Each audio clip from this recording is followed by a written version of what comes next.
Bismillahirrahmanirrahim. Assalamualaikum warahmatullahi wabarakatuh. Alhamdulillah wassalatu wassalamu ala rasulillah wa ala alihi wa sahbihi wa mawalah wa la hawla wa la quwata illa billahi wa ba'du. Alhamdulillah, segala puja dan puji hanya milik Allah subhanahu wa ta'ala. Salawat dan juga salam kita hadiahkan kepada Rasul kita Nabi besar Muhammad sallallahu alaihi wa ala alihi wasallam. Pembahasan di siang ini kita akan membahas satu tema yang insyaallah bisa menjadi bekal bagi kehidupan kita, tentang wasaya atau wasiat-wasiat Nabi sallallahu alaihi wasallam, khususnya kepada para sahabat dan umumnya kepada kita sebagai umatnya. Dan kalau kita jelaskan wasiat Rasul ini banyak sekali, karena hampir kehidupan Nabi sallallahu alaihi wasallam itu dipenuhi dengan banyak pertanyaan para sahabat. Ya Rasulullah, amalan apa yang bisa menjauhkan dari neraka? Ya Rasulullah, amalan apa yang paling dicintai Allah? Ya Rasulullah, amalan apa yang bisa masukkan ke surga? Dan macam-macam pertanyaan itu. Ataupun mungkin memang langsung datang kepada Rasul minta wasiat. Seperti seorang laki-laki datang kepada Rasulullah, ya Rasulullah, berikan wasiat. Kata Rasul, jangan marah. Jangan marah, gitu ya. Artinya Nabi SAW terkadang memberikan wasiat itu melihat karakter orang. Tentu kalau Abu Bakar yang datang minta wasiat, tidak mungkin Rasul mengatakan jangan marah, kan begitu.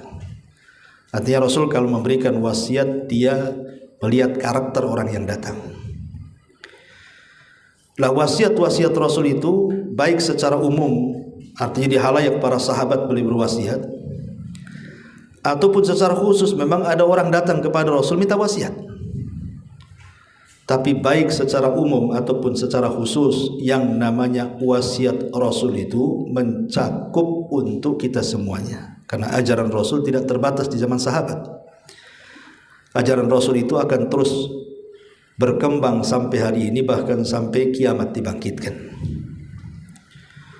Tidak mungkin dalam waktu yang singkat saya jelaskan semua wasiat Rasul. Saya sudah mencatat sekitar 30 hadis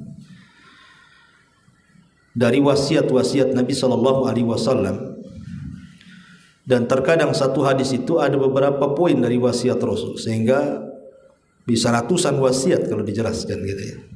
Tapi kita ambil secukupnya waktu yang kita kaji di siang hari ini. Ma'asyiral muslimin yang dimuliakan Allah Subhanahu wa taala. Hadis yang pertama, wasiat Nabi sallallahu alaihi wasallam yang disebut dengan wasiat 9. Nabi sallallahu alaihi wasallam mengatakan, "Awsani Rabbi bi tis'i wa ana usikum biha." Kata Rasul, Allah telah mewasiatkan kepadaku dengan 9 perkara.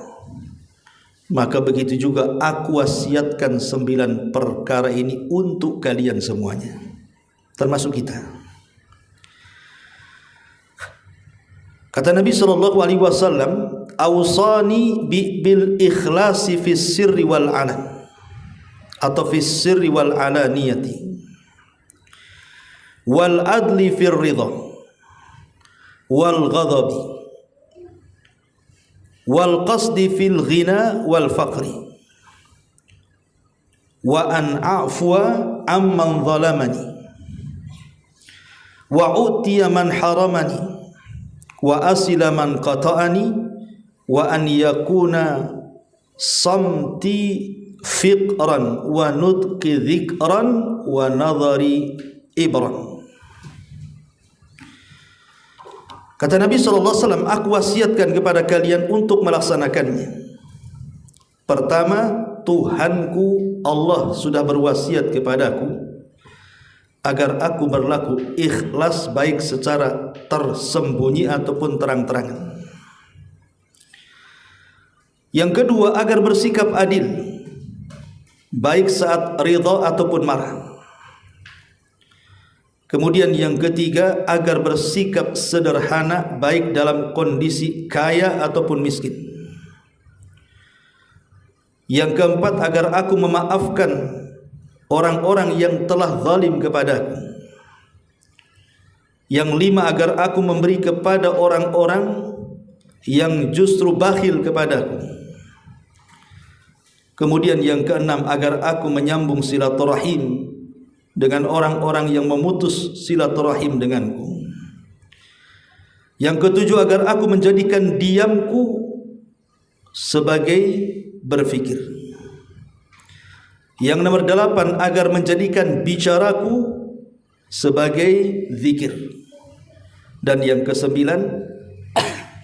agar menjadikan pandanganku sebagai i'tibar, sebuah pelajaran.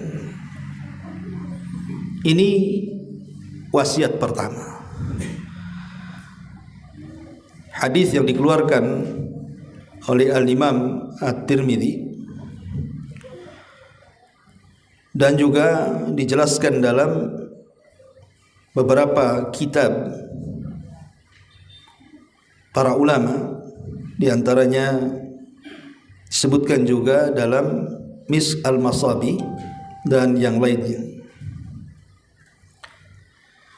Baik, kita akan bahas satu persatu. Wasiat yang pertama yang diwasiatkan Allah kepada Rasul dan Rasul mewasiatkan wasiat Allah untuk umatnya adalah agar aku bersikap ikhlas baik secara tersembunyi ataupun terang-terangan. Dan ikhlas ini kalimat yang mudah diucapkan. Ikhlas Pak, ikhlas saya Ustaz. Ikhlas Bu, ikhlas. Itu lisannya ya. Kalau ngomong ikhlas itu paling kencang tuh. Tapi hatinya grundel sebenarnya. Ini ngasih segini ikhlas, ikhlas. Udah nggak ada orangnya. Kenapa lah saya kasih banyak-banyak tadi? Gitu ya. Memang ikhlas ini berat sekali. Ulama itu bertahun-tahun mereka mengobati hati mereka suruh ikhlas itu.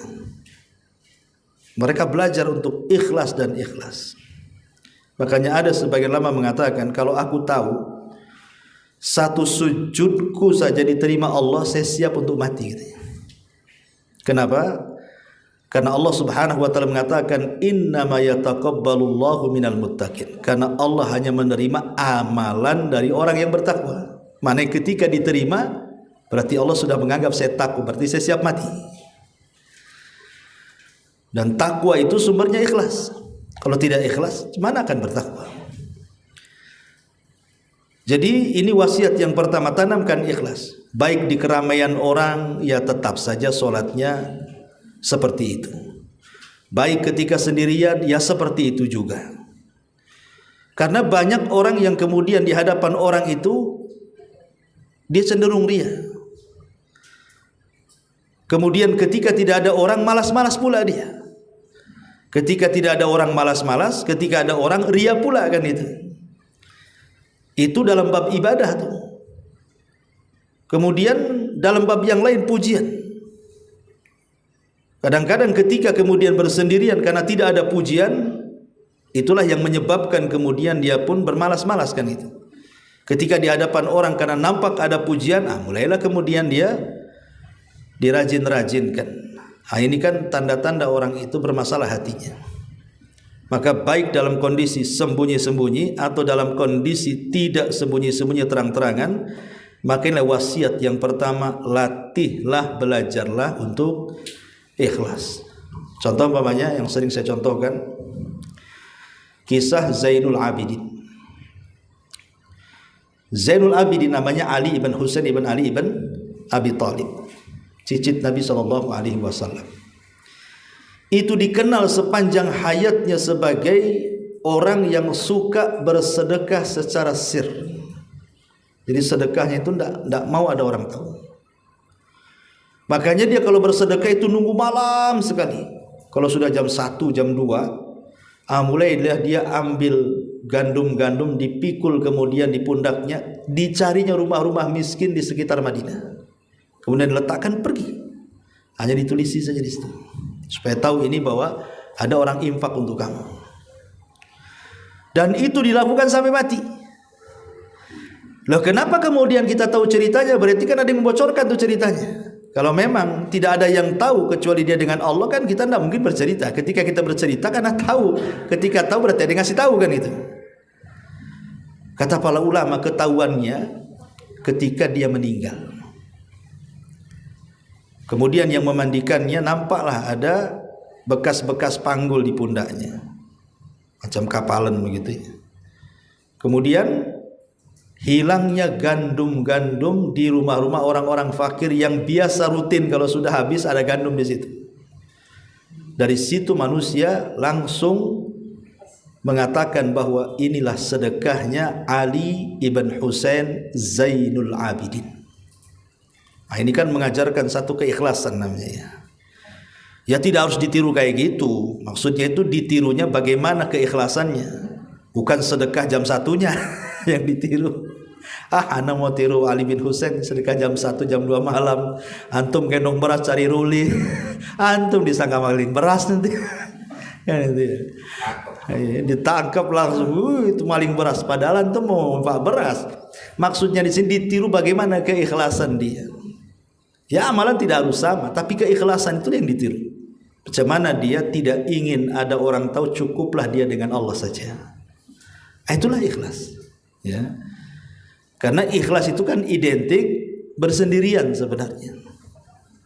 Karena asal ibadah sendiri memang tidak boleh tahu kecuali dengan Allah saja kan, kecuali dalam ibadah-ibadah yang memang merupakan syiar. Mau tidak mau orang harus tahu. Seperti kurban. Ya mau tidak mau harus tahulah. Antum yang punya kurban disembelihkan itu syiar. Sholat jamaah ya mau tidak mau antum harus jalan ke masjid. Ya. Tetapi kalau bukan syiar yang orang harus tahu, asal ibadah itu ya sembunyi-sembunyi. Itulah keikhlasan dalam beribadah, baik waktu tersembunyi ataupun terang-terangan. Dan kalau kita cerita ikhlas ya panjang lebar. Kemudian yang kedua, agar bersikap adil baik saat ridha ataupun marah. Karena banyak orang yang tidak berlaku adil itu ketika di saat marah, ketika muncul kebencian kepada orang, sehingga dia tidak bisa adil. Makanya Allah mengatakan, wala yajrimannakum syana'anu qaumin ala alla ta'dilu i'dilu huwa aqrabu littaqwa. Janganlah karena kebencian engkau kepada sebuah kaum kau tidak berlaku adil.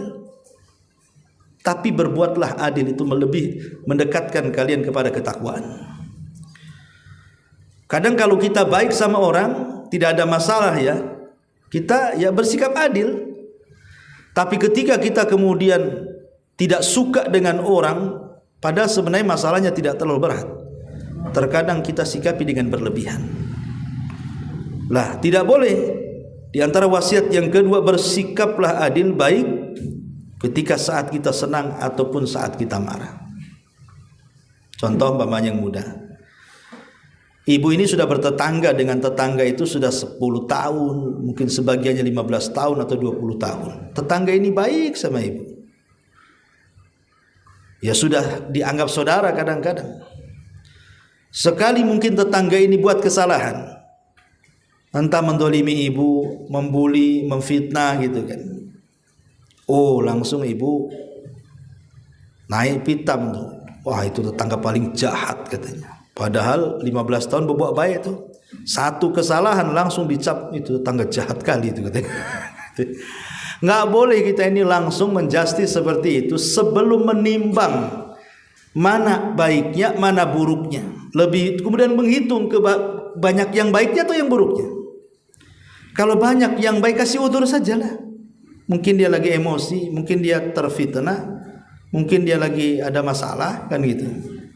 Makanya Rasul mengatakan la yafruqu mu'minun mu'minatan Tidak boleh seorang mukmin laki-laki mencela mukmin yang lainnya atau pasangannya. In kariha khuluqan radiyal akhar. Kalau dia benci kepada satu akhlak, coba redokan kepada akhlak yang lainnya. Dengan cara apa? Menimbang baik buruknya. Nah, itulah berbuat adil di situ. Ini yang kedua. Yang ketiga, agar bersikap sederhana baik dalam keadaan kaya ataupun miskin. Karena umumnya kekayaan itu bisa merubah watak manusia. Yang tadinya baik bisa jadi jahat. Dari sini Allah Subhanahu wa taala mengatakan kalla innal insana la yatgha an ra'ahu istaghna. Sekali-kali manusia itu janganlah melampaui batas kalau Allah bukakan kekayaan kepadanya. Karena kekayaan ini disebut oleh para ulama sebagai sirru tughyan, rahasia bejatnya orang. Salah satu rahasia kenapa orang bisa jadi bejat, bisa jadi jahat itu gara-gara kekayaan. Yang awalnya dia terpikir waktu masih miskin, nanti kalau sudah kaya, saya sudah merencanakan saya akan sumbang tuh pondok sana, saya akan sumbang tuh masjid sini, saya akan sumbang tuh panti asuhan sana sini, macam-macam. Itu sebelum kaya. Seolah-olah kalau dia kaya, dia akan menguasai harta. Allah betul-betul bentangkan kekayaan dia. Yang tadinya dia berencana mengatur harta, harta pula yang mengatur dia. Dibalik sekarang, udah kaya, hartanya yang ngatur dia. Kau udah kaya, bantulah kawan sebelah tuh. Aduh, mana ya? Mulai itu, udah mikir itu kan. Ya, padahal waktu miskin itu udah agenda sedekah itu udah kemana-mana, sudah kaya hilang semua agendanya. Kenapa? Karena kekayaan yang menguasai hatinya, takut pula dengan kehilangan hartanya. Lah akhirnya kemudian karena kekayaan itu kalau sudah menguasai, disitulah sirru tughyannya itu. Rahasia bejat itu di situ. Mulai akhirnya tidak menghargai kawan-kawannya yang dulu sama-sama miskin, dia udah kaya. Kalau lagi miskin baiknya sama kita. Ngopi bang, ngopi, ngobrol-ngobrol, senyum-senyum. Udah kaya, jangan cerita ngopi. Lewat aja tak negor dia. Apalagi mobil dah cantik, kaca ditem-temin, dah pun dibuka sama dia, diklakson pun tidak. Subhanallah kan. Itulah kadang-kadang kan hilang semuanya. Ya kalau dikatakan wajar lah Ustadz, dia udah kaya kan gitu ya. Memang kayak gitulah biasa orang kaya tuh. Yang lebih parah lagi orang miskin sombong. Udah miskin sombong ya. Ini memang kurang ajar. Udah miskin loh, bisa parlente dia, bisa mentang-mentang pula. Makanya kenapa Rasulullah SAW mengatakan 3 golongan yang tidak akan dilihat, tidak akan diajak bicara, tidak akan dibersihkan pada hari kiamat, disediakan azab yang sangat pedih. Kata Rasulullah apa? Ailun mustakbar, sudah miskin parlente pula. Udah miskin kurang ajar, sosok sombong. Ya. Miskin dia, bawa mobil, rupanya charter. Diakuin mobil dia. Gitu ya kan. Jadi hanya untuk sombong-sombongan aja, selfie. Apalagi sekarang kan kalau sombong-sombongan paling mudah tuh. Ambil mobil di parkiran yang paling mahal kan itu. Tolong fotokan bang. Langsung di-share di Facebook, di Instagram, di mana-mana. Ini kan ya Allah ya Rabbi kan itu. Untuk apa coba? Mobil-mobil orang. Pas kemudian dipoto, dibuka pula kacanya sama orang itu. Oh, bukan mobil dia rupanya kan itu. Jadi intinya bahwa di sini ini kan payah kalau orang kaya wajar dia sombong. Tapi itu pun tidak wajar dalam syariat Islam. Karena harusnya semakin kaya itu semakin dekat kepada Allah. Dulu waktu miskin mungkin disibukkan dengan mencari kekayaan, akhirnya kemudian banyaklah kewajiban Allah ditinggalkan. Kenapa nggak ke masjid? Aduh, untuk makan aja susah katanya. Saya sholat di rumah saja. Kadang-kadang sholat tah di mana katanya. Waktu lagi miskin tuh. Sudah kaya belas, nggak pernah ke masjid lagi kan. Makin sibuk lagi tuh. Ketika miskin alasannya karena cari uang. Nah, sudah kaya udah banyak uang tuh. Apalagi alasannya tuh? Buat cabang katanya. Ini perusahaan baru satu, Ustaz. Saya buka cabang lagi, sana lagi cabang lagi. Inilah makanya di sini nasihat ini penting sekali agar bersikap sederhana, baik ketika dia kaya ataupun miskin. Kemudian yang keempat, agar aku memaafkan orang-orang yang mendolimi aku. Dan ini betul-betul dipraktekkan oleh Nabi. Bukan hanya sekedar Nabi ngomong saja, tidak. Ketika Fathu Mekah, Fatu Mekah. Kan Mekah itu dikepung tuh sama kaum muslimin tuh. Nggak ada orang yang bisa keluar dari Mekah. Gimana tentara Rasul di mana-mana? Dan Rasul memandanglah orang-orang yang dulu di masa awal-awal dakwah menyakiti dia, mencaci maki dia, merendahkan dia, menyakiti dia. Dia nampak tampang-tampangnya orang-orang itu. Tapi Nabi SAW tiba-tiba saja kemudian berceramah di hadapan orang-orang yang dulu pernah menyakitinya dan mengatakan, idhabu fa antumut tulaqo, pergi dari saya, aku sudah maafkan semua kalian.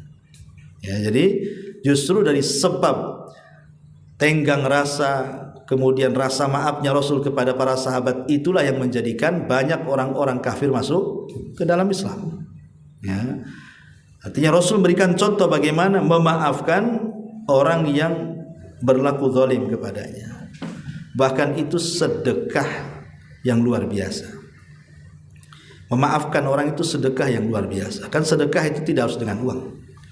Dengan memaafkan kepada orang lain itu bagian daripada sedekah yang luar biasa itu. Karena sama-sama sulit gitu ya. Antum sedekah dengan uang dengan nilai besar itu kan berat. Sama memaafkan juga berat masalahnya. Minta maaf itu udah berat, tapi maafkan lebih berat lagi. Makanya ketika kita bisa memaafkan, maka itu juga bagian daripada sedekah yang luar biasa. Ini yang keempat. Yang kelima, agar aku memberi kepada orang yang dulunya mencekalku atau bakhil kepadaku.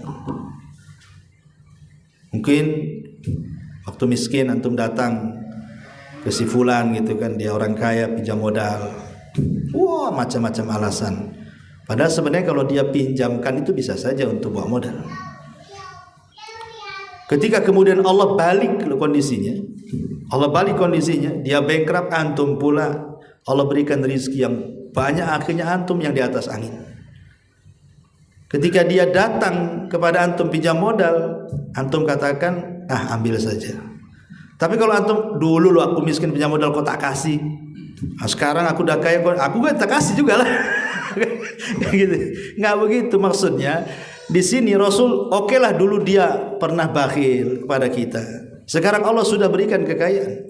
Boleh jadi dengan memberikan akhlak terbaik, tidak membalas dendam kepada orang ini, justru disitulah dibukanya rezeki kita lebar-lebar. Karena ada kisah masalahnya dahulu. Ya. Jadi ada seorang anak raja Yaman. Saya lupa namanya, anak raja Yaman. Jadi ketika Amul Wufud, hari di mana banyak kabilah-kabilah datang kepada Rasul mau masuk Islam. Jadi ada anak raja Yaman itu datang ke Madinah, Anda masuk Islam.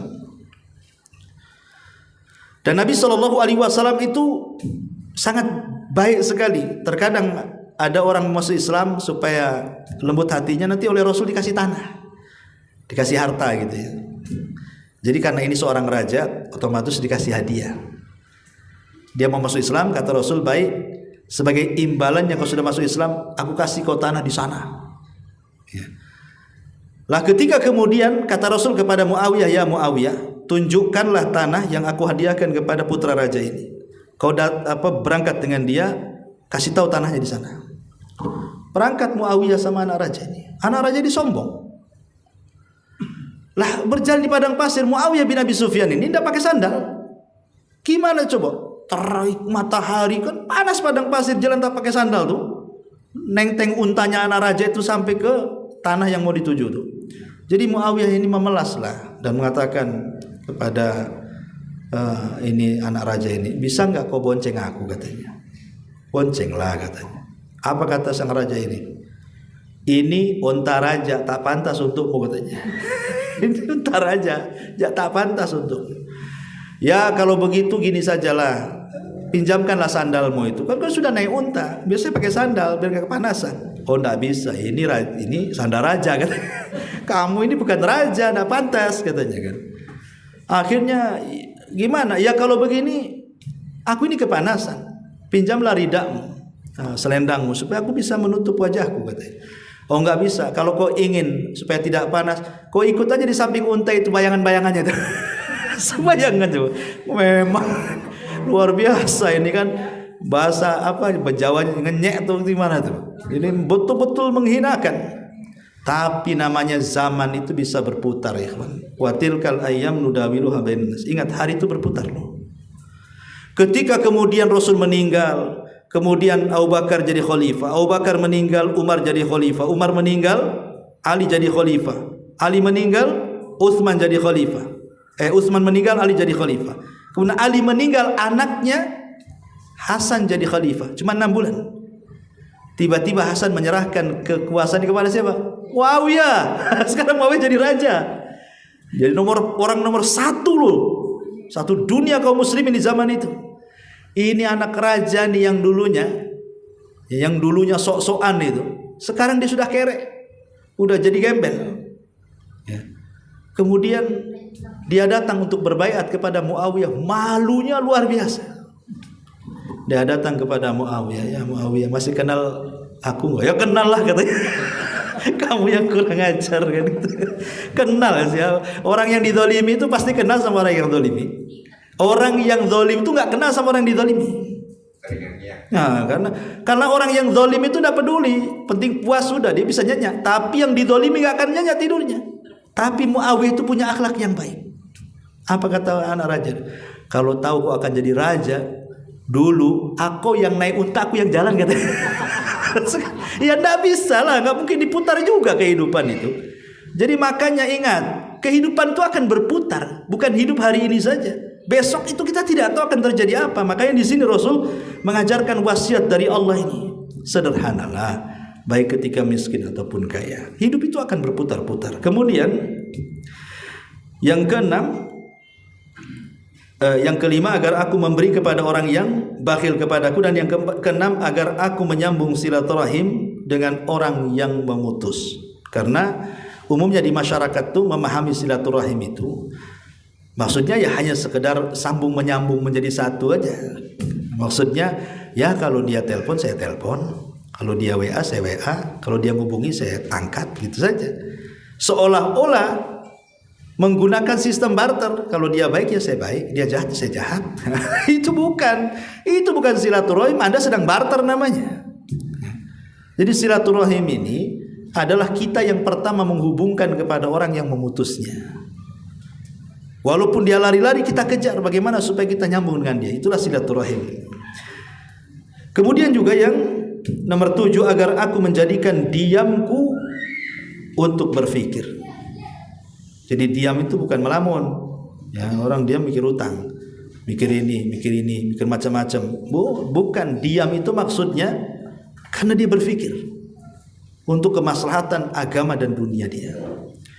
Kemudian juga yang nomor 8, agar bicaraku menjadi zikir. Nah, jangan sampai kemudian kita banyak ngomong tapi tidak ada zikirnya. Karena orang yang banyak ngomong itu pasti banyak salahnya. Orang banyak salahnya pasti banyak kepelesetnya. Dan itu pasti dipastikan banyak dosanya tuh. Tetapi kalau seandainya walaupun dia cerewet tetapi isinya zikir kepada Allah Azza wa Jal, itulah pembicaraan yang Rasul katakan sabaqal mufarridun. Sungguh telah mendahului kita masuk surga mufarrid. Siapa mufarrid itu? Rasul mengatakan adz-dzakirunallaha katsiran wadz-dzakirat, laki-laki dan perempuan yang banyak berzikir.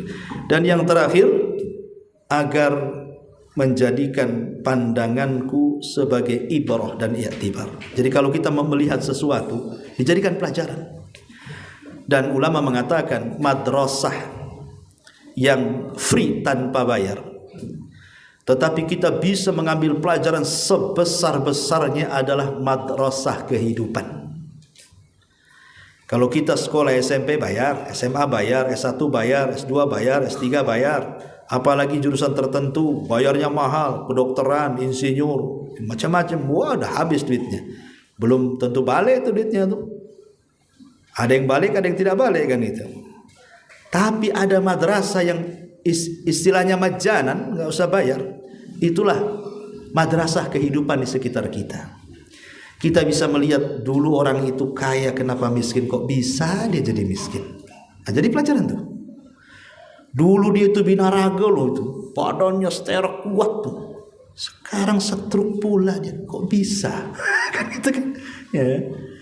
Dulu ini pejabat nih, kalau lewat dia nunduk semua. Ya Pak, yes Pak, apa yang maunya Bapak? Sekarang tak ada bapak-bapakan itu. terbaring, hilang hartanya semua, dihinakan orang. Itu kan pelajaran semua tuh. Atau mungkin terbalik, saya kenal orang ini, dulu dia tukang mulung rongsokan, sekarang mobilnya cantik pula dia. Cuma dia bisa kaya. Gitu maksudnya ya. Saya kenal ini di kampung nih, kawan saya ini, masya Allah, dulu paling bandel nih di sekolah, kok jadi ustaz, jadi kiai terkenal pula. Semana bisa gitu ya. Jadi kalau setiap yang kita pandang itu kita mikirnya ke situ, jadi pelajaran semua tuh jadinya tuh. Tapi kalau umpamanya cara pandangnya pandangan orang hasad, itu beda. Dulu miskin kenapa kaya? Jangan bayar tuyul dia. Kedukun jangan. Itu hasad tuh. Itu bukan ngambil pelajaran, ngambil cari penyakit kalau kayak gitu tuh. Maksudnya mengambil ibrah dan pelajaran, cobalah pandang di sekitar kita. Baik memandang manusia jadi pelajaran, memandang pohon, lautan, langit, bumi dan begitu seterusnya. Lah itulah wasiat. Jadikan semuanya ini pelajaran untuk kebaikan kita di dunia dan di akhirat. Ini wasiat hadis yang pertama. Kemudian yang kedua, hadis yang ma'ruf yang sering kita dengar, hadis Irbad bin Sariyah radhiyallahu anhu. Ketika Nabi SAW menasihati para sahabat di padang Arafah pada Hajjatul Wada, kata Nabi SAW,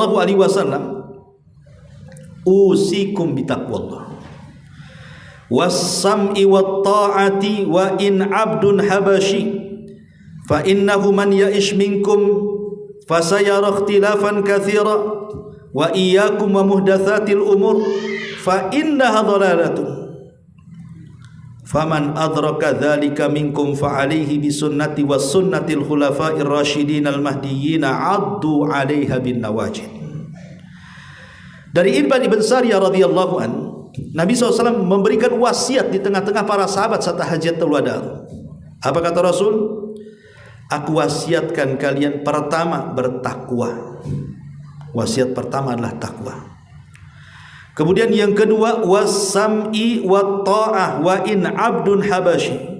Wasiat yang kedua, jangan memberontak kepada pemerintah yang sah. Dengar, taat walaupun presidennya seorang hamba sahaya.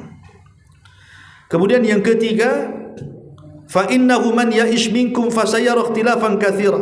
Barang siapa yang hidup sepeninggalku, kalian akan melihat perbalahan yang banyak, perselisihan yang banyak. Wa iyyakum wa muhdatsatil umur fa innaha dhalalatun. Hati-hati dari perkara baru, itu bisa menyesatkan kalian. Faman adraka dzalika minkum, siapa yang mendapati zaman seperti itu, fa alaihi bisunnati, peganglah sunnahku. Wa sunnatil khulafa'ir rasyidin al mahdiyyin 'addu 'alaiha bin nawajid, dan peganglah sunnah para khulafa'ur rasyidin yang mendapatkan petunjuk, gigitlah dengan geraham kalian. Dan wasiat yang ketiga, agar kita kembali kepada Al-Qur'an dan sunnah saat hidup di tengah-tengah gelombang fitnah. Berarti di sini ada 3 wasiat. Pertama, wasiat takwa. Yang kedua, wasiat jangan memberontak kepada pemerintah. Yang ketiga, wasiat agar berpegang teguh dengan sunnah, dengan Islam, ya. Yang pertama, takwa. Tentu wasiat takwa ini wasiat yang luar biasa. Umar bin Khattab radhiyallahu anhu satu hari berjalan dengan pembantunya namanya Aslam. Dia jalan-jalan. Di tengah jalan ketemu nenek-nenek yang sudah sepuh sekali. Tiba-tiba nenek ini berteriak dan mengatakan, "Ya Umair," katanya. "Ya Umair," katanya. Bukan Umar. Dia khalifah loh. Orang gak berani ngomong ya Umar aja gak berani, apalagi ya Umar gitu.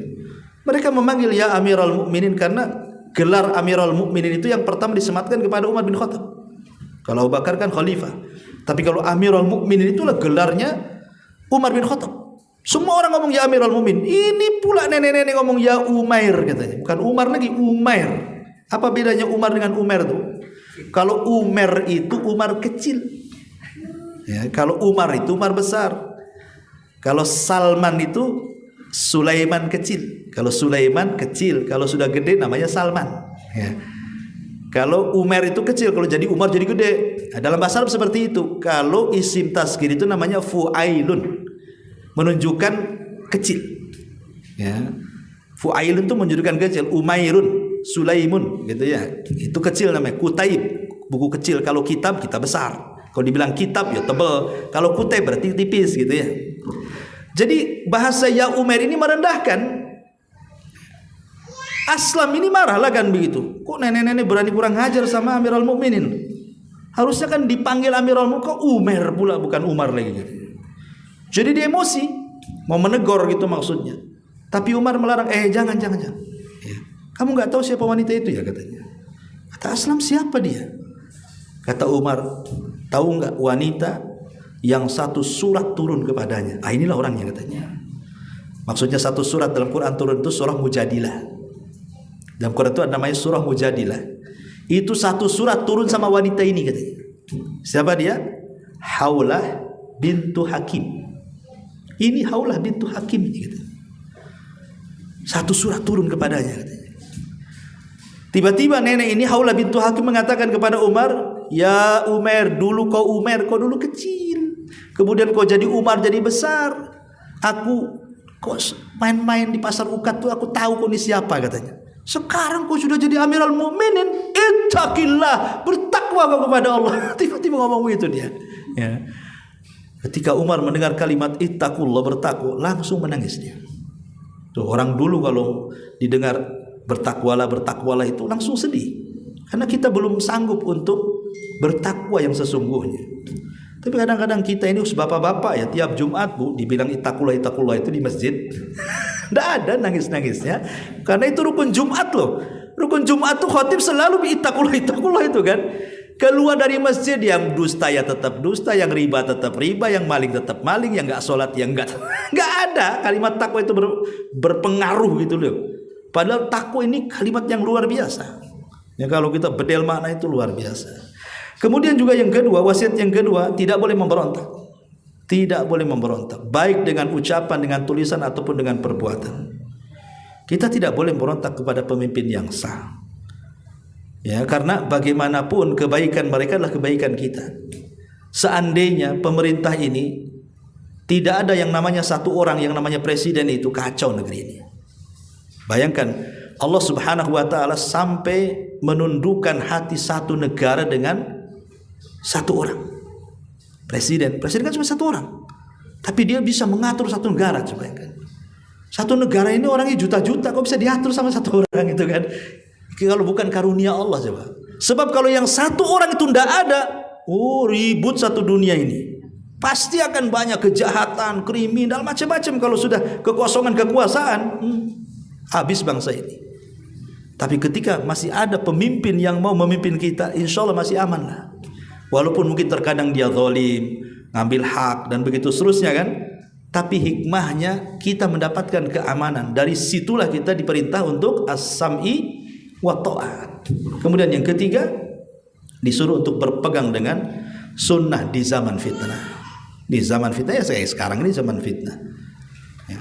Ini yang kedua, hadis yang kedua. Hadis yang ketiga,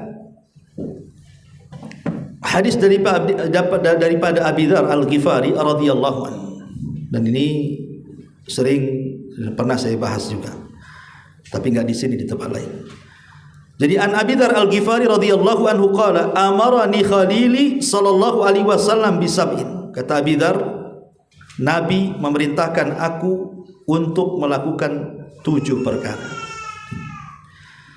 Yang pertama, amarani bihubbil masakin wad-dunuwu minhum, menyuruhku untuk mencintai orang miskin dan dekat dengan mereka. Yang kedua, wa amarani an anzur ila man huwa duni wa la anzur ila man huwa fawqi, menyuruhku untuk melihat kepada yang lebih susah dariku dan jangan pernah melihat kepada orang yang lebih senang dariku. Yang ketiga, wa amarani an asilar rahimi wa in adbarat, menyuruhku untuk menyambung silaturahim walaupun aku selalu diputus-putus dengan silaturahim. Kemudian yang keempat, wa amarani alla as'al ahadan syai'an, Rasul menyuruhku agar tidak meminta-minta kepada siapapun. Yang kelima, wa amarani an aqula bil haqq wa in kana murra, menyuruhku untuk mengatakan kebenaran walaupun itu pahit rasanya. Dan yang keenam, wa amarani alla akhafu fillahi laumata laim, agar aku tidak takut selama aku berjalan di jalan Allah Azza wa Jalla. Dan yang terakhir, wa amarani an ukthira min qauli la haula wala quwata illa billah, menyuruhku untuk memperbanyak ucapan la haula wala quwata illa billah, fa innahunna min kanzi tahtil arsy, karena la haula wala quwata illa billah adalah berasal dari harta karunia yang berada di bawah arsy Allah Subhanahu wa taala. Hadis ini disahihkan oleh Syekh Nasiruddin Al-Albani rahimahullahu taala dan dikeluarkan Imam Ahmad. Di sini ada 7 wasiat. Pertama, mencintai orang miskin. Mencintai orang miskin. Dulu di zaman Rasul ada namanya Ashabu Sufa. Ashabu Sufa. Ashabu Sufa itu orang yang tinggal di Masjid Nabawi. Ya kebanyakan mereka orang susah, kadang makan kadang enggak. Kadang-kadang 3 hari tak makan. Kayak Abu Hurairah pernah 3 hari tak makan, itu minum aja, gemeter, akhirnya mau pingsan. Kita aja jangan 3 hari tak makan, 1 siang tak makan aja gemeter, belum 1 sore itu. Apalagi 1 hari kan bisa pingsan tuh. Karena biasa makan 5 kali sehari. Kita ini ya kan. Jadi Ashabu Sufa seperti itu. Lah ada orang-orang yang tinggal di kota Madinah itu, memang orang kaya mereka. Orang kaya, mereka tak mau tidur di masjid, tidak mau tidur di rumahnya, padahal mereka kaya. Terkadang mereka justru tidur gabung dengan Ashabu Sufa. Untuk apa coba? Untuk mengambil akhlak mereka, supaya bisa merasakan susahnya mereka cemana gitu. Padahal di sahabat-sahabat ini orang kaya, tapi tidur sama mereka hanya untuk mengambil ibrah pelajaran macam mana jadi orang miskin, macam mana susahnya mereka gitu, sehingga bisa melembutkan hati. Mencintai orang-orang miskin itulah akhirnya lembut hati kita, tidak sombong akhirnya kan.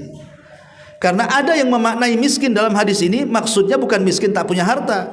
Maksudnya di sini miskin di sini tawadhu maksudnya.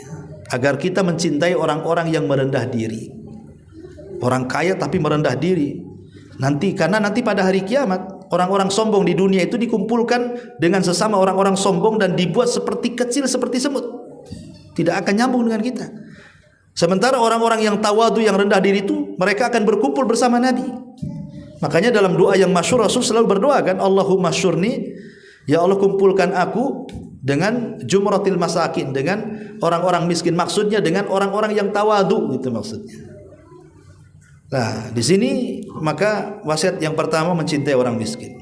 Yang kedua, jangan pernah memandang ke atas, tapi pandanglah ke bawah. Jangan dibawa kepada zahir dan hakikat hadis ini. Saya mau ngamalkan lah, saya mandang ke bawah terus, nggak mau mandang ke atas, nabrak tiang lah kalau jalan. Bukan itu maksudnya. Jangan memandang ke atas, pandanglah ke bawah, ini kinayah. Kalau urusan dunia, kaidah ini berlaku. Jangan pandang ke atas, pandang ke bawah. Itu kalau urusan dunia. Tapi kalau urusan agama dibalik. Jangan pandang ke bawah, pandang ke atas. Ya, saya contohkan dua-duanya. Kalau orang dalam urusan dunia memandang ke bawah, tidak memandang ke atas, dia akan lebih bersyukur. Umpamanya kita punya rumah, tapi tak bagus, nggak masalah. Kenapa? Tetangga masih ngontrak, masih bersyukur kita. Yang ngontrak pula masih bersyukur. Kenapa? Tetangga tuh hidup di gorong-gorong katanya. Di gorong-gorong, bau, panas ini. Saya ngontrak masih enak lah pakai AC, karena ngontraknya dikontrakan di Nagoya sana, di Hotel Aston. Ya enak lah kontrakannya. Artinya kan masih mandang, pokoknya pandanglah ke bawah, jangan pandang-pandang ke atas terus. Kalau pandang-pandang ke atas tuh melamun akhirnya. Itu bisa mati berdiri itu. Kapan lah kayak dia? Kapan kayak dia? Ya nggak akan jadi dia lah. Jadi kalau soal dunia supaya mudah bersyukur, pandang-pandang ke bawah. Tapi kalau soal agama jangan dipraktekkan kaidah ini. Saya masih mendingan Ustadz ke masjid seminggu sekali. Itu yang sebelah itu sama sekali tak ke masjid gitu. Itu urusan agama jangan begitu. Urusan agama itu, aduh, kok dia bisa ya 5 waktu ya. Kok saya seminggu sekali itu aja susah. Gitu maksudnya. Saya masih mending Ustadz. Itu juz amma tuh 5 surat masih hafal. Si anu bunyi pun tidak katanya. Itu kan jangan begitu, nengok itu sih kok bisa hafal Quran ya, kok saya nggak bisa ya, masa saya nggak bisa. Kalau urusan agama tengok ke atas supaya ada motivasi. Kalau tengok dunia jangan, tengok ke bawah supaya bisa bersyukur ya. Ini yang kedua. Yang ketiga, menyuruh menyambung silaturahim dan sudah dijelaskan tadi. Kemudian menyuruh agar tidak meminta-minta. Meminta-minta itu tercela kecuali kepada 3 orang. Satu, memang dia orang miskin, disaksikan kemiskinannya oleh orang-orang adil. Memang dia miskin. Boleh jadi mungkin dia janda, sudah kaya, sudah 70 tahun, udah lumpuh gitu ya. Keluarganya tidak merawat dia. Akhirnya dia pun ya hidup sebatang kara gitu. Mungkin lah dia minta-minta nggak apa-apa. Dia mau kerja apa? Janda yang sudah tua begitu, sakit-sakitan. Ya, wajar orang kayak gini dia minta-minta. Ini masih kuat, masya Allah. Saya lihat ototnya lebih sterk dibandingkan saya tuh. Cuman bedanya dia di chat aja, saya enggak. Minta-minta pula manusia chat itu. Ya. Orang yang masih muda gagah, kok bisa dia minta-minta? Gak bisa, jangan dikasih orang kayak gini. Apalagi pakai chat kapan sholatnya dia itu. Kemudian yang kedua, yang boleh minta-minta itu, dia orang kaya gara-gara bantu orang miskin. Jadi miskinnya gara-gara bantu orang. Pamannya saudaranya punya hutang, terpaksalah karena kasihan dijual rumahnya untuk melunasi utang orang. Akhirnya dia bankrupt, usahanya bankrupt. Terpaksalah ketika dia miskin dia minta-minta hanya untuk menopang kehidupannya saja. Atau yang ketiga, dia orang kaya di kampungnya, safar ke Batam, hilang dompetnya. Hilang dompetnya mau pakai apa? Mau beli pakai apa? Terpaksa dia minta-minta, yang penting dia bisa makan hari itu. Sebab walaupun kaya-kayanya dia di kampung, kalau hilang uangnya di sini mau minta sama siapa kan begitu? Terpaksa dia minta-minta. Itu pun terpaksa minta-mintanya untuk menopang hidupnya saja. Selain 3 orang ini dalam hadis khabithah itu tidak boleh. Ya, lihat. Ini yang keempat. Kemudian yang kelima, menyuruhku untuk mengatakan kebenaran walaupun pahit. Sampaikan kebenaran.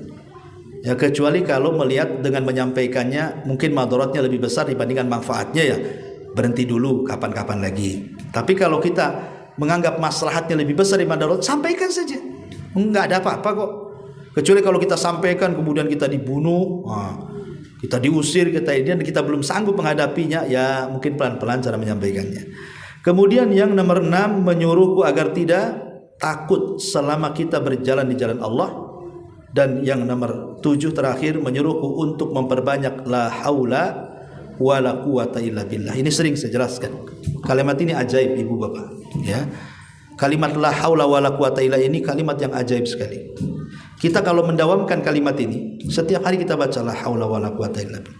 Pokoknya ibu sambil masak, sambil tidur, sambil jalan, di mana saja, jadikan zikir la haula wala quwata. Ini efeknya luar biasa karena bisa menyehatkan badan, memberikan kekuatan kepada badan, memberikan kecerdasan kepada akal. Kadang-kadang kita ini ingin sehat, ingin kuat badan, konsumsi banyak vitamin kan. Apalagi orang sudah tua gitu. Perbanyak. Yang kasih kekuatan itu Allah. Yang kasih kesehatan itu Allah, yang kasih kecerdasan itu Allah. Minta kepada dengan cara apa? Memperbanyak la haula wala quwata illa billah. Dan ini terbukti. Ketika Allah menciptakan arsy, kemudian Allah menciptakan malaikat arsy. Malaikat arsy tidak mau memikul arsy karena lihat besarnya. Nggak bisa arsy sebesar ini saya pikul katanya. Akhirnya dia mengeluh kepada Allah, nggak bisa saya memikul ini. Kata Allah bisa. Kata malaikat arsy, nggak bisa ya Rabb. Bisa kata Allah. Nggak bisa, asik bisa nggak bisa aja tuh. Akhirnya kemudian Allah mengatakan qulu la haula wala quwata illa billah. Kalau gitu ucapkan la haula wala quwata illa billah. Setelah para malaikat pemikul arsy ini mengucapkan la haula wala quwata illa billah, Allah berikan kekuatan, dengan tanduknya dia bisa memikul arsy sampai kiamat, sampai dia mati. Ini kan luar biasa ya. Jadi jangan remehkan kalimat ya, tentu dengan niat dan dengan merenungkan. Memang tidak ada daya dan kekuatan kecuali milik Allah Subhanahu wa taala. Dan yang terakhir karena waktu juga ya.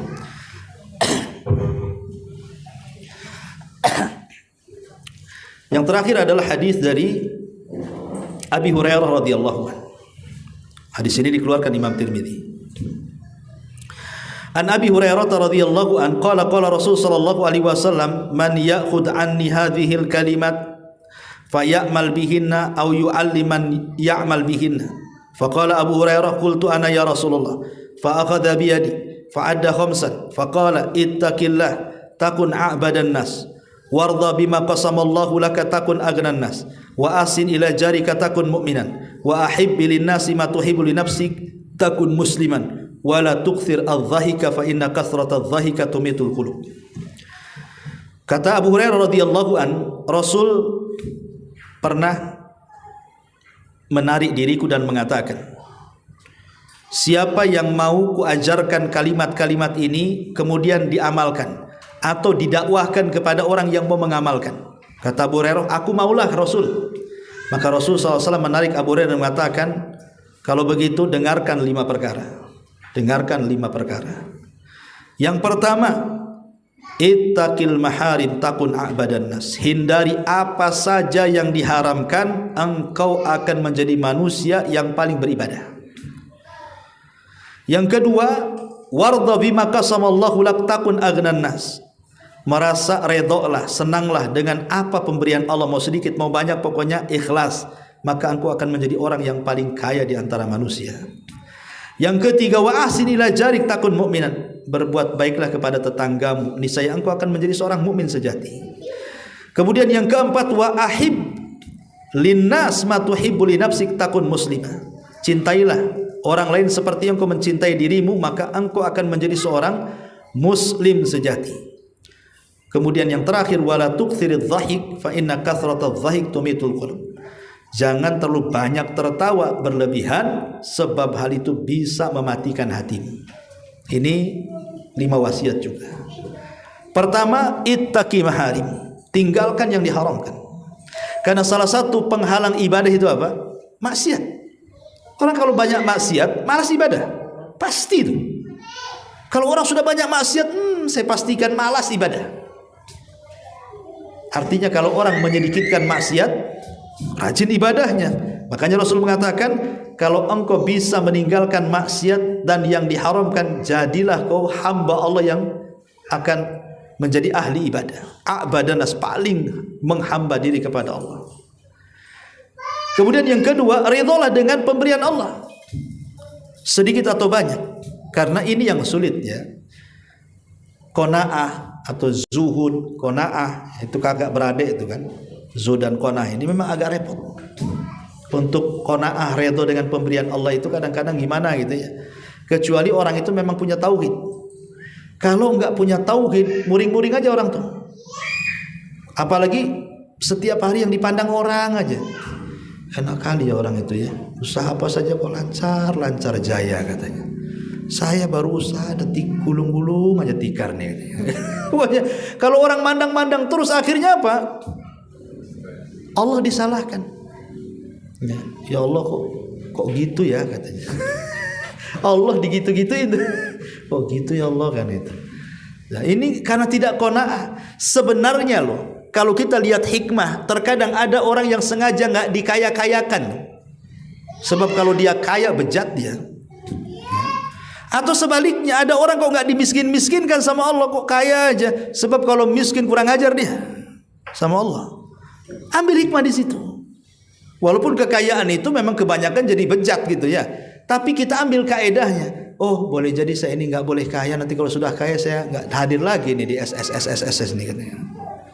Ya, mungkin hadirnya setahun sekali, pas Lebaran aja datang minta maaf. Afwan nggak bisa hadir sambil Lebaran gitu ya. Nah, ini kan repot kayak gini. Coba berarti memang agak sulit, berat memang menerima takdir itu berat. Tapi harus dibiasakan. Kalau tidak dibiasakan selamanya tidak akan redha itu. Ya, karena pemberian Allah kan macam-macam, kesehatan pemberian Allah. Kenapa si aku aja yang sakit ke orang itu sehat? Kenapa anakku ini rewel, kurang ajar, anak orang kok baik-baik gitu. Akhirnya kalau itu dibanding-bandingkan, selamanya nggak akan redha, itu bahaya tuh. Karena dia telah menjadikan ujian itu sebagai azab. Padahal ujian itu boleh jadi adalah rahmat kasih sayang Allah kepada kita, hendak menguji keimanan kita kan itu. Ini yang kedua. Yang ketiga, berbuat baik kepada tetangga. Tetangga itu ada 3. ada tetangga yang ada hubungan kerabat, ada tetangga yang tidak ada hubungan kerabat, ada tetangga yang ada hubungan kerabat dan dia muslim. Ada tetangga yang tidak ada hubungan kerabat dan dia muslim. Ada tetangga yang tidak ada hubungan kerabat dan dia kafir. Kalau tetangga itu dia ada hubungan kerabat dengan kita, dia muslim, berarti dia punya 3 hak. Hak sebagai tetangga, hak sebagai muslim, hak sebagai kerabat. Kalau tetangga kita ini dekat tapi bukan kerabat, tapi dia muslim, berarti punya 2, hak muslim sendiri, hak bertetangga sendiri. Tapi kalau antum punya tetangga orang kafir, memang dia tidak ada hak muslim, tidak ada hak kerabat, tapi dia punya hak bertetangga. Apa hak bertetangga? Kalau minta sesuatu, pinjam sesuatu dari perabotan apa, jangan dihalangi. Karena itu termasuk pendusta agama. Ara'aital ladzi yukadzibu biddin, dan di ujung ayat Allah mengatakan wa yamnaunal maun. Apa wa yamnaunal maun tuh? Kita punya perkakas rumah, perkakas dapur, perkakas rumah, mau dipinjam tetangga nggak mau. Bang, pinjam martil bang. Kayaknya nggak ada. Padahal ada tuh. Dibilang kaya-kayanya tuh. Kayaknya nggak ada kayaknya. Padahal martilnya 5 tuh. Mungkin dia jual martil juga lewat online. Dibilang nggak ada, coba kan. Datang ke Umahat. Ini mau ada acara. Bisa nggak pinjam piringnya? Ya 10 piring aja. Aduh, udah adu duluan tuh. Takut pecah, takut apa, takut ini kan. Ada sih piring plastik, mau nggak katanya. Ditawarkan yang jelek kan. Yang baru banyak dibilang ada sih piring plastik, kan kurang ajar tuh. Kasih saja. Insya Allah sedekah itu kan, kalaupun seandainya nanti rusak, Allah ganti. Allah tidak tahu bagaimana cara gantinya. Jadi ini kadang-kadang kita inilah orang, kalau tetangga pinjam nggak dikasih saja, itu dikatakan pendusta agama. Lah gimana kalau seandainya dia pinjam modal yang lebih besar daripada itu? Pinjam nanti dibalikin kok. Enggak Ustaz, repot juga. Pernah dia pinjam pisau sampai sekarang tak dibalik-balik. Saya ambil lah golok dia kata. Lah dia pinjam pisau, kita ambil goloknya gitu. Enggak seimbang. Intinya bahwa sebakhil-bakhilnya orang bakhil, menandai orang itu bakhil mudah. Coba pinjam sesuatu yang tidak ada harganya di rumahnya tuh, entah pinjam pisau, pinjam garpu, pinjam piring. Ya yang remeh-remeh aja. Kalau dia nggak kasih, dah antum cap aja ini bakhil. Karena itu yang paling remeh aja bakhil seperti itu. Gimana yang lebih tinggi daripada itu? Ya. Kemudian yang ketiga, yang keempat, cintailah orang-orang seperti engkau mencintai dirimu. Ini kinayah daripada hadis Rasul, la yu'minu ahadukum hatta yuhibbu li akhihi ma yuhibbu li nafsi. Kata Rasul, cintailah saudaramu seperti mencintai dirimu sendiri. Dan yang terakhir, janganlah terlalu banyak tertawa berlebihan, ya, sebab hal itu akan mematikan hati. Bercanda itu boleh, tapi jangan di beberapa perkara. 1, jangan bercanda dalam agama sampai mengolok-olok Allah, Rasul, ayat-ayatnya. Bercanda Anda bisa kafir. Ya, 1. Yang kedua, jangan bercanda di tempat yang tidak boleh bercanda. Seperti di pengadilan, antum jadi saksi, ketawa ketiwi. Ini pengadilan serius kok nyengir-nyengir gak jelas. Jangan bercanda di tempat yang tidak boleh disitu bercanda. Ya. Jadi ini canda-canda ini kadang-kadang bahaya. Atau dalam yang ketiga, jangan bercanda kalau dalam rangka menghina orang. Kan ada orang bercanda-canda itu merendahkan orang. Kayak pelawak-pelawak itu kadang-kadang kan dihinanya kawannya supaya orang tertawa kan. Kan boleh bercanda menghina orang. Yang keempat, jangan bercanda ada unsur kedustaan di situ. Boleh bercanda tapi jangan dusta. Ya, jadi karena bagaimanapun canda-canda ini bisa mengeraskan hati kalau tidak ditempatkan pada tempatnya. Bercanda boleh, Rasul bercanda kok. Rasul juga tertawa. Bercanda semua. Para sahabat juga bercanda, tapi ada tempat-tempatnya gitu ya. Wallahu alam, mungkin ini saja. Maaf tidak ada pertanyaan Bu, karena saya ada tamu juga. Sampai di sini saja. Mudah-mudahan ada manfaatnya. Subhanakallahumma bihamdika, asyhadu an la ilaha illa anta astaghfiruka wa atubu ilaik. Wallahu ta'ala. Assalamualaikum warahmatullahi wabarakatuh.